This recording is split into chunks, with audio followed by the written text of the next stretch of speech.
Hey! Thank you for joining us. Welcome to another Overthunk movie review. We are coming to you from the past, as all recorded videos are, talking about A Quiet Place. I'm Ezra. And I'm Keegan. And we're going to be your hosts into this journey into A Quiet Place. What a journey it is. No, I didn't mean we should. That was because it was a joke about the movie. Oh, yes, of course. So, yeah. But yeah. A Quiet Place. Yeah. The movie we should have seen when we went to go see Ready Player One. We're sorry that you had to sit through us complain about a movie for 20 minutes. And it could have been avoided. Definitely. We could have just watched this first time and jumped straight to this, but you know. And if you haven't watched it, I mean, still watch it. Yeah. I don't know why you're blasting us and not the movie, but okay, Keegan, that's a great marketing stuff. Thank you very much for that. I'll just edit around that, I guess. Except now I won't. I'll probably You're the marketing dude, bro. I mean, kind of. I market myself as a marketing dude. None of us are good at what we do. Not at all. No. Except for, I mean, no. Not at all. No.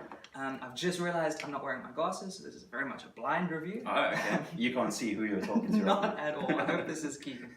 A Quiet Place, John Krasinski's directorial debut. And what a debut. Hey. What a coming out party. Yeah. Coming out party. Isn't that what I say? Like when you're coming... I thought that was a thing I've never heard that before. Outside the gay community. Yeah, I don't know if we're treading on weird territory right now. But his directorial debut, it's a genre film, which is interesting. It is.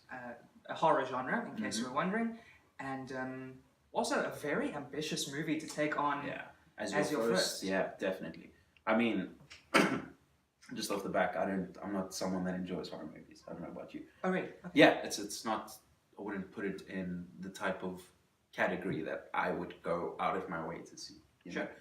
So for something to captivate me in this genre, you know, you need to sort of come to the fore. Interesting. Yeah.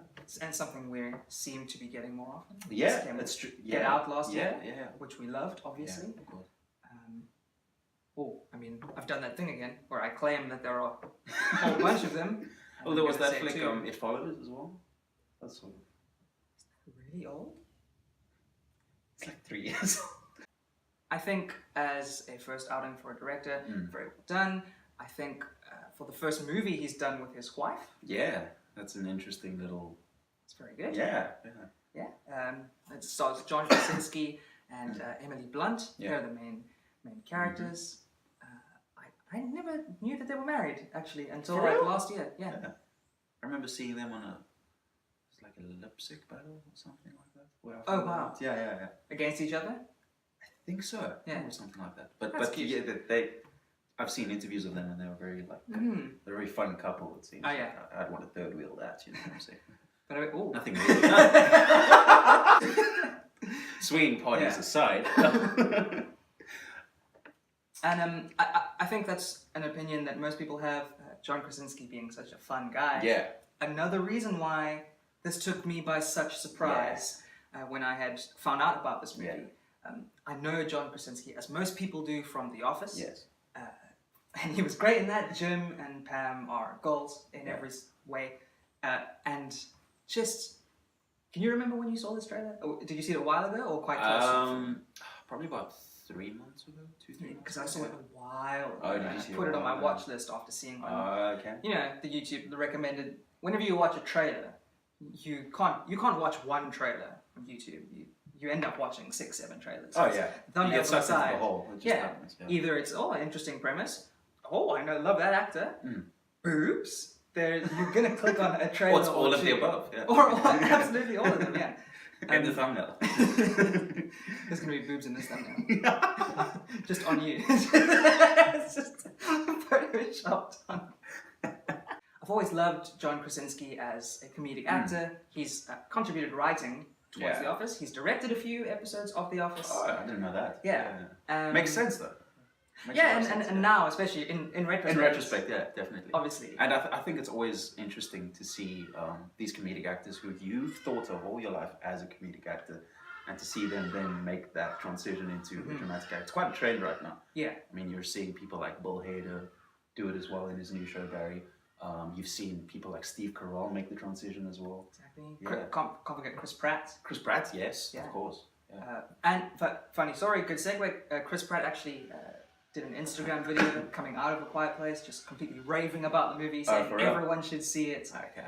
I found it quite ironic that he came out of A Quiet Place and was immediately shouting, but I mean, each to his own. Yeah, he kept it all inside during the movie and then just... Yeah. He's a wonderful character. Yeah. Thanks, Chris. But Chris and John, well, being Chris Pratt and I'm saying Chris Pratt, Crispy Rats, and John Who Skis. Chris Pratt and John Krasinski actually have quite a similar, I guess, career path. Yeah. Chris Pratt being most famous for Parks and Rec, John Krasinski for The Office, and then kind of delving into more serious roles now. Who knows, maybe Chris Pratt will make a directorial debut at some point. Not imagine that, but hey, who knows? Yeah. But then again, I could never imagine Jim not being, or John Krasinski not being Jim from The Office until I saw it. I think the difference is that the characters that you see Chris Pratt play still has a lot of his personality and. Oh, true. Yeah, whereas this A Quiet Place is completely on the other side of the spectrum. So, very much so. Yeah. And so there was no issues with him being too funny. I thought his style of directing was very good. Yeah. And I think it should be said. So the quick overview of the premise. It's post-apocalyptic. Yeah. The story is very insular. It follows one family, John Krasinski and Emily Blunt, and their two kids being Noah Jupe. Noah Jupe. We'd assume it's Jupe. And the wonderful Millicent Simmons, actually a deaf actress. Yes. John Krasinski has said that one of the things that he said he would never, bend on was getting an actual deaf actress to play the role. And he said that it actually... That's a key device, though. Definitely. In the story. As impressive as it would be to act deaf really well, there's something to be said about that element of realism. Especially in a child actor. I don't know if they'd be able to pull that off. Like, you got Sally Hawkins in Shape of Water. But she's experienced. Actress, yes. And it's the same as shooting on location is always better than in a studio lot. Yeah. It's always better to have some real aspects of the character be part of the personality. Yeah. And John Krasinski actually said that so much of his interactions with Millie on set and how she would explain things to him actually changed the script and changed the way that things were portrayed. And which is probably why the deafness has been applauded by the deaf community as being such an accurate portrayal, which is really cool. Big ups to John Krasinski. But the story follows this one family in this post-apocalyptic world where, I don't know if it's the Earth or just America or whatever. Yeah, they didn't really outline that too much. And, they didn't really need to their credit, because I don't like exposition. I think there are very few. I don't know if it's directors necessarily, but very few scripts and movies that do it well. It's something that needs to be done in a way that it doesn't feel like you're just getting an intro before the story starts. It needs to fit into the context. I think the mystery of not understanding where they came from, not understanding the kind of scale of this disaster, all added to the tension of the film, which this film does very well, but we'll get into And it would have done sort of a disservice to the type of film he's trying to do here. He's trying to make it a more personal, smaller scale film, and delving too much into the why would have turned it into a bigger affair, and that's not what he wants. And so there's this family, as we've said, and the monsters that have taken over Earth, America, this city, whatever it might be, are kind of based on sound. They're attracted to sound, so you have to be quiet. That's not a spoiler. It was very much in the trailer, and it's explained. It's the second you get into the movie. Yes, that's the key. And I like that it wasn't a gimmick. It was very much just the framework that the movie was built on, and a reason why I thought that John did such a good job directing is because when you strip so much of the audio component out of the film, you really lean and focus in on the visuals. Yeah. You take more note of footsteps, hand movements, body language, subtle back and forths between the actors, and if that's the way that you've kind of set up your audience, if you're making any sort of visual mistakes, you're going to pick up on them. Yeah. So A, very brave, and B, he did it wonderfully. Yeah. Because you really picked up everything you needed to from the visuals. I never felt lost. I never felt like I was watching Hunger Games again with all that crappy shaky cam and all of that nonsense. I thought it was a very strong kind of example of directing from John. What do you think? I feel like I talk about tension a lot, but that's something you need in this genre. It's something you need mastery of in this genre, and I think he pulls it off. I think there's something to be said for how much popcorn you have left at the end of the movie, and you had basically a full box of popcorn. It's that sort of neat trick that any horror movie worth its salt should do, in that it would sort of make you feel like you're actually there, so you're trying to not make a sound to like mess it up for the characters that are in there, and that's like the ultimate type of immersion you want in a movie like this. Exactly. And we speak about it all the time. It's what we're searching for and craving in all art forms that we enjoy. If we want to be immersed, whether that be in the lyrics of a song, in the soundscapes, or in the in a film, in the world that the film is building, and it was built so very well. I think that the first scene, such a great opener. It brings you into the story immediately. It gives you a sense, like we said, of the location of it, the dynamic of the family. Pretty much everything you need to know about the characters is broken down for you in the first scene without exposition, so masterfully done. And the stakes of the film are immediately set. That's what I was just about to say. Like, you don't actually see what the threat is until about maybe 10, 15 minutes into the movie. Like, that's a good estimate, I think. Yeah, but that first scene when they're in the store, and this is down to how good the performances are, is that they sort of outline just how big the stakes are with that first drop, the first noise that they make. It's just like, you feel it. You feel that they're under threat the whole time. We were already terrified. Yeah. In that first moment, you feel such fear for this family, even though you have, at that point, no idea what the... So that was really cool. I think the production design was wonderful. I loved the locations, that store, for instance, that open, there's a lot of detail. Very detailed. Lots of detail. Nothing looked like it was just... A lot of times, sets can look like sets. You very much get a feel that something has been dressed up for this moment. Whereas you feel like this in A Quiet Place, like the world is sort of lived in. Exactly. When you see your mate who's always wearing sweatpants and a t-shirt rock up in a suit, and you're like, this? What is this? That's not you. But I'll take Vanilla it. Jesus over here. Lord and Savior. You'll accept it. We're very used to sets and kind of false or CGI environments. It's kind of a part of the way that we consume movies, and we're okay with it. But when you feel like something is real, it does bring you that extra layer inside the onion that is the film. And I think they got that really right. From small details, like you said, to like the shelving and oh goodness, even when Emily Blunt's character is getting the medication in the beginning. Yeah. Oh, jeez. And the rattling of the pulls in the... But I was already so scared, and it had grabbed us from the beginning. The kind of pods that they built in order to not make noise, the house, everything just felt so real and fully realized, and I loved the setting of the film. And I mean, speaking of,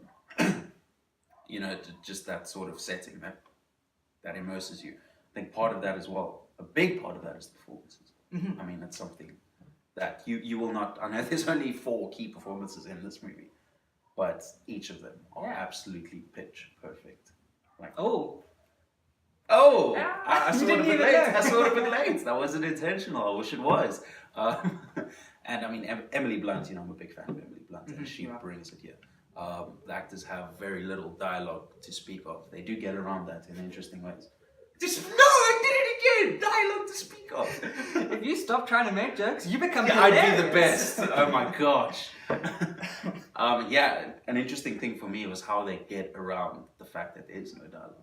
They come up with very interesting ways, like sort of soundproofing here and there and that sort of thing. But yeah, the performances are just out of this world. Standout for me would probably be Emily Blunt. Yeah, I'm in agreement with you there. Emily Blunt was amazing. I don't remember many weak Emily Blunt performances. I don't think it exists, bro. Okay, That's me.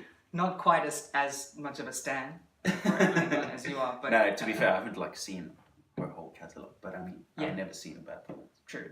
And she was in Sicario. Sicario. Don't know why I got confused halfway through. Where else could that go? Yeah, she's built up like this sort of action catalogue as well. She's got Looper, she's got Edge of Tomorrow with Tom Cruise, and Sicario as well. Although Sicario, what I was kind of getting at was the tension in Sicario is such a big draw point. If you look at that script, and even if you look at, like, say, the one-liner for that film, it's not the most interesting. It's very much a run of. If we're really breaking it down, it's a for sure. kind of okay story, Yeah. kind of normal premise, etc. But Denis Villeneuve, and Villeneuve, that's what he does so well, and it seems like Emily Blunt has got a real penchant for that sort of racking up tension in moments where a lesser actor would just do your kind of typical fear, like your Drew Barrymore in Scream sort of thing. Which, think about it, if one performance in this movie is just a bit below par, True, it drags you out immediately. we'd be focusing, we'd be zoning in on that. But, So then let's talk about John Krasinski, who I thought was absolutely amazing. As well, and I think so. Emily Blunt very much her story arc, and I guess what her struggle is in the film, her conflict is quite different from all the other characters for reasons we won't go into due to spoilers. But she plays that very well, and she's got this very cool struggle that she's going through. But it's very much her, and she has to carry that performance herself. The interesting part about John Krasinski's role is the way that he interacts with every other character. Noah Jupe, the son, they have this beautiful kind of relationship, and the way that he has to kind of deal with raising a boy in this hectic, very terrifying, not even tumultuous, because there couldn't be that kind of noise. So it's hectic in a very controlled, very tension-driven way. His relationship with Emily Blunt as well, probably due to the fact that they are actually married, but it's beautiful to watch. His relationship with Millie, it's tragic and also beautiful, and the way that he plays repressed emotion and just kind of these subtleties that you don't expect from someone from one of the biggest comedic sitcoms. Comedic sitcoms? Sorry. I nodded. Yeah. Sitcom, second part of that is comedy, so that's why I said that. But you wouldn't expect that from John Krasinski, just from his background. So from the directing point of view and his acting, thoroughly blown away. I absolutely loved it. The child actors were really good. I was very impressed by them.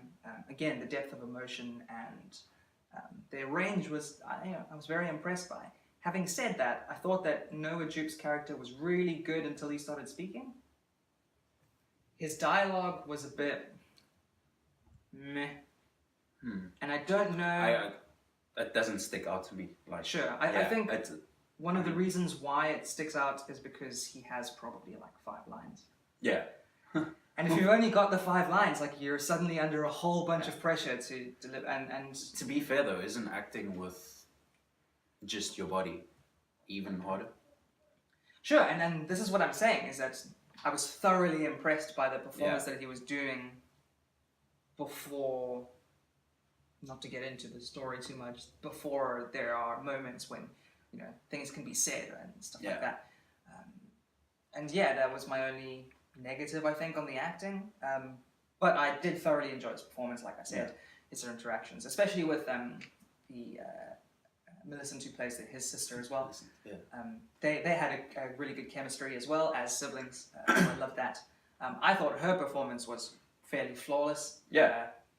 I mean, I don't have any. Yes. Yeah, I don't have any problems with any of the performances. I think there's the statement you can make where you could say that Emily Blunt and John Krasinski acting together is sort of a bit of a cop out, but I don't think that's fair to say here because of just how well, like you said, John Krasinski's character bounces off all of the other characters in conjunction with her. So you can see it's not by It's virtue not, of being yeah, married, yeah. it's his ability. Yeah, and this is probably his breakout dramatic performance. So I would say so. yeah, so just by that alone, you can say that I think flawless all round. Okay. Yeah, I don't feel the dialogue moments with the little kid like you do, but yeah, no complaints for me. And having said that, it was again when child actors have maybe a moment of weakness in terms of filming, it doesn't bring me out of the film. No. In some It's some sort ways it tends to almost endear the characters. Yeah. More. That's sort of one of the things you can forgive in a film is the odd slip up by a child actor. That's something that I've sort of trained myself to just overlook in a big film. But yeah, I think though that if there's one thing I can say, moving away from the acting now, is that there's a particular moment towards the end of the movie that probably one of the most emotional moments I've ever felt in any movie, like over the last few years. But I don't think they leave it enough time to breathe in the movie. I think that it happens and then it's moved on from within 30 seconds, and I don't think that each of the characters have enough time to properly process what has just happened there. And structurally speaking, that is probably my only minor gripe with this film. Yeah, I don't know if you felt the same way about it. I remember the You know what I'm moments- talking about. Yes, You know what I'm talking about. yes. I remember the moments, probably because you mentioned it to me as we were coming out of the cinema, I don't disagree with you. I do think that probably because of how much we had come to care about the characters, which this movie does very well, care about the family, care about them individually, and care about their situation, when it does happen, and it's done brilliantly. It's done. Very much enjoyed that. Well, I didn't enjoy that moment. I very much felt it. And The performance in that moment as well is... Yes, from John especially. Yeah, Oh my yeah. gosh. Incredible. There's a moment, and then... Well, there's a moment where you're left to sit in it, and then they kind of move on, as you said. Very and quickly, yeah. As much as it doesn't allow the viewer to sit on that for very long, I think it may have been a stylistic choice because it kind of just illustrates the fast pace that you have to move in that sort of situation. Of course, because if there were monsters in this very house right now, and you got violently murdered in front of me, I would have to say, I mean, I can mourn for Keegan later. There are things I have to do right now in this moment. And I think that is very much what was shown, was that, something that, as much as what had happened was bad, some things had to be done. There were actions that needed to be taken, and there was a rest of a film that needed to happen. Yeah. And to be fair, all I was looking for was, obviously, in that situation, something needs to happen at that moment. All I was looking for was one scene between that and the end for the actors and actresses to properly process what just happened. Oh, so not even talking about directly after. Yeah. You would have liked a moment to reflect on that, perhaps later on. Either or. But minor gripe, like I said. Oh, okay. It's not anything that takes away from the overall experience. Yeah. Not at all. But having said that, I that's a good fix. So yeah. Thanks. Now I have a gripe with the film. I didn't before. Oh my god. I'm kidding. I do have a gripe before, but that wasn't it. Yeah, I agree with you then. It probably could have been worked in. I think my only gripe with the film structurally is that there are in the final sort of action sequence, the closer of the film. There is a kind of sequence of events that happen that make sense for a movie. Mm-hmm. But I think kind of the way that the characters have been developed, the kind of discovery moment is a little bit forced, in that I just feel like outside of a movie that never happens. Okay. It wasn't so much that I didn't believe it, it's just that I had to heighten my suspension of disbelief in that moment. And the way that it ended felt very Resident Evil to me. Yeah, that's also actually another slight gripe that I have. It's just I think the tone that was set by the film, which was this tension-filled but also incredibly sad and moving story that finished off kind of like it was an action flick starring. That's I thought the exact same thing as I left. Mm-hmm. Again, it's not something that dramatically takes away from what we're seeing, but I thought the same thing. Like the sort of gesture that this particular character does at the end is something you'll see in quite a few generic action movies to close the movie. And most of the video games that we've played. Yeah. It's there too. It is, yeah. Very much a cliche. Yeah. Kind of the only one that we see, which is so different for a horror film, which relies on tropes and things of the genre. I mean, the jump scares in this film are so different just because of what we've spoken about already, the quiet kind of atmosphere. I don't want to say quiet. I feel like I'm trying to make a joke when I'm not. It's just a word, But again, that what you're talking about there, that also feeds into what I was saying with my gripe, is that I don't see that mentally the characters would be in a situation where they're like, where they do exactly what they do there. Sure, I guess these two issues kind of meld in that's what it is. A weird way. Yeah. Too gung-ho and happy in that moment, given what had just happened. Exactly. Sure, I'm with you there. So, just to talk about the technical side for a second. Obviously, the sound design I thought was superb. Yeah, it's the crux of the movie, so it needed to be. I've never been so self-conscious about the sound of my eating of popcorn as I have with this film. Yeah. But that's not even why I stopped, because honestly, I don't like most people. I would have kept eating, but I got so caught up and invested in the film that I stopped eating. But when I was eating in the very beginning, mostly in that opening scene, I found myself trying to eat popcorn really quietly, which, if you've tried it, is a nigh impossible feat. Yeah. And the thing is, after that, you didn't really have a chance to, because the movie just doesn't let up at any point. There was no moment where you could actually, just go crazy with popcorn. And I think it's just to jump back, another thing they had done really well was that the danger and the threat level, as well as the tension that is steadily builds from the beginning of the film right till kind of the end, and then they have that moment that we're talking about, which kind of drops it a bit. But for that whole time, it's just a constant slow build that keeps you on edge. So even in the moments of kind of quiet reflection or a sweet moment of the family, there's always in the back of your mind this fear, oh no, this could still happen. At any point, a loud noise could attract the creature. And it's such a different type of fear from your run-of-the-mill horror film, where when the music kind of fades down and a character's sort of walking, and you're like, oh, music's down, person's alone, here comes a jump scare. Yes. And then something will come out, and 0.3 seconds before it comes out, you get the violin. And then it's like, you got me. Yeah. Freddy versus Jason 6. That's something that I also sort of noticed as well, is that the jump scares don't ever feel manufactured.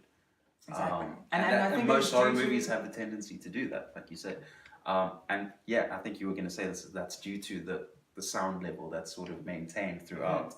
So when the jump scares do hit, it's the stark contrast to what you experienced in the rest of the movie. Exactly. And that's genuinely terrifying. You can try as much as you can to prepare yourself for the next scare, but it's always going to get you. And that was crazy. Yeah, and so I think the sound design was really good. In that respect, they did one of the things that I absolutely love in films, which is no music not being there unless the character's listening to it. Yeah. Which, it's such a little thing and it's so stupid, but I froth over it every time. Yeah. Whether it's done well or not, I'm just always, earphones in, and then it slowly swells in through the surround sound. Now the earphones are in my ears. I felt that again. This is why you love Baby Driver so much. Very it's much. a movie full of that. That is the whole film. And then that's taken to another level. And funnily enough, we were speaking about how the absence of sound kind of forces you to lean closer in and get a better look at the visuals. Having said that, the use of sound as a device to convey perspective, I thought was very good.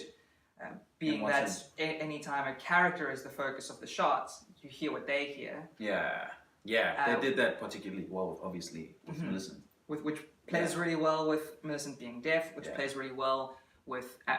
more subtle than that one, but with John Krasinski always being on the lookout, as that is his character's role and his role in the family. Yeah.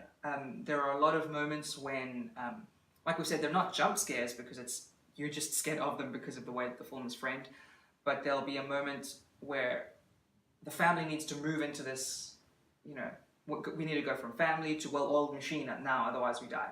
And a lot of the time when that happens and the sound is, cuts through, it's always on John Krasinski. Oh, yeah. And it's cool because without having a shot of him going, you go here, you do this, and we're going to do this because I'm the dad. Because the actual first shot is kind of without him playing that role, they give that to you through these subtleties so that halfway through the film you understand intimately the way the family works without it ever being broken down for you. And that's my favorite type of filmmaking. That is, no one said anything. It wasn't written in a text crawl. Sorry, Star Wars. Showed on top. It was shown, and that sort of thing. That audio perspective just added another layer, which I think is interesting and could be done in other films. I mean, we see it's by design in this one. It suits the story in this one. And most definitely. Know how many other films would be able to write that into their story. Well, I think a lot of films try to, and then they stop short of it being used well. And I think the lack of music is pretty good. That we're not huge fans of dictating mood with soundtrack. Unless it's done sparingly. A score is a score because it provides a theme, a musical theme for the film.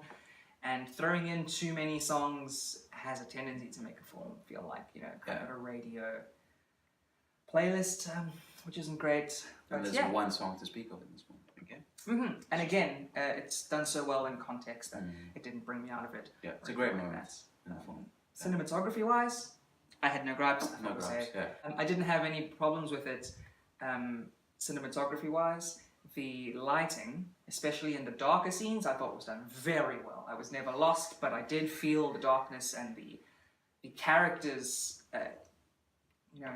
inability to see. It was very, very easy to see. I felt it. I felt that struggle without me actually having to lean in, going, "What's happening in this shot? Like, is that a creature? Is that a car? What's going on?" I never felt like that, but they still had that sort of the danger of darkness and kind of the atmosphere that comes with night comes through on the film. So yeah, I'm a sucker for good lighting. And I'm a sucker for good edits. And yeah, there are a couple of those, so I had no problem with that. Cool. CGI, what do you think? So I really enjoyed the CGI in this film. I thought that the creatures were done very, very well. I loved not even from a CGI point of view, just their design, like the way that they were constructed, I thought was really interesting. And we've seen a lot of monsters in general in film, and just us as people who watch a lot of movies and who watch, kind of kids' cartoons and things like we play video games and thinking about Gears of War and all. There are very few ways at this point to bring us a new monster design. Exactly. Actually be memorable. And it was just interesting, just the lack of eyes and the kind of cochlear design of the side of the head, which plays in with the kind of hearing aspect of the creatures, was great. I loved the arm design and their motion. And in the first half of the film, you get the sense that it's going to be kind of one of those films where the danger is always kind of off screen and seen in flashes sort of thing. And later in the film, they really don't shy away from it. They give you time, long lingering shots so that you can judge their CGI, and it did not come up wanting. I was thoroughly impressed. I mean, we talk about Annihilation when they had that kind of great moments and bad moments, etc. Working with a $40 million budget, Quiet Place did really, really well on a $21 million budget. Yeah. So yeah, I had no gripes with the CGI. I thought it was wonderful. What about you? Yeah. No. Also, no gripes from my side. I think I would recommend that everyone see this. Yeah. Horror movie Yeah. fans, fans of movies with high tension, like kind of Sicario, John Krasinski and Emily Blunt fans. And if you're just looking for a good film to tide you over, I think it has something for everyone. I think it doesn't really go deep into like the kind of horrorcore, super violent sort of kind of genre. So if that's something that you usually shy away from, this is maybe something that you can try and see how you feel. And I really had a good time watching it. And I think I would give A Quiet Place an 8 out of 10. Awesome. All right. So yeah, I feel very much the same. I feel like most of the elements in this movie are firing on all cylinders. Most of them. A few minor grabs aside, which we've already summed up. I think the performances are stellar. I think the sound, as you said, is used in a creative way, in a way you don't see used too often in movies these days. And for that reason, if you can see it in a cinemas at this point, do it. Or otherwise, the loudest home theater you can find, which is weird because it's a quiet place. Make sure your house is not a quiet place. Yeah. So yeah, I think I would go with an 8.5 out of 10, yeah. An 8.5. Well, 8.5 out of 10. I guess that brings our rating to an 8.25 out Damn of it, 10. Keegan. Thanks for that. You heard it here first. Thank you so much for watching. Like and subscribe if you'd like to see more reviews from us. We're going to be putting them out there. Or even if you don't, just yeah, maybe. And if you don't want to see any more from us, I mean, I feel bad because you somehow found this. Yeah. So you're probably going to see more of these. You've seen to the end of this video as well. Yeah, I can't believe you stayed so long. Why are you still here, bro? Thanks. It's very nice of you. It's sweet. But let us know what you thought about A Quiet Place in the comments. I'm interested to hear people's thoughts. Yeah. I don't think it's a very divisive movie. I don't think so at all. Yeah, maybe other people noticed things that maybe some people don't think it's worth the hype. Anyway, let us know. Yeah, let us know. If there's something you'd like us to review, also let us know. And stay tuned for more movie and album reviews. Awesome. Stay sweet. Okay. Pause. Unique and new. I was really enjoyed by this movie.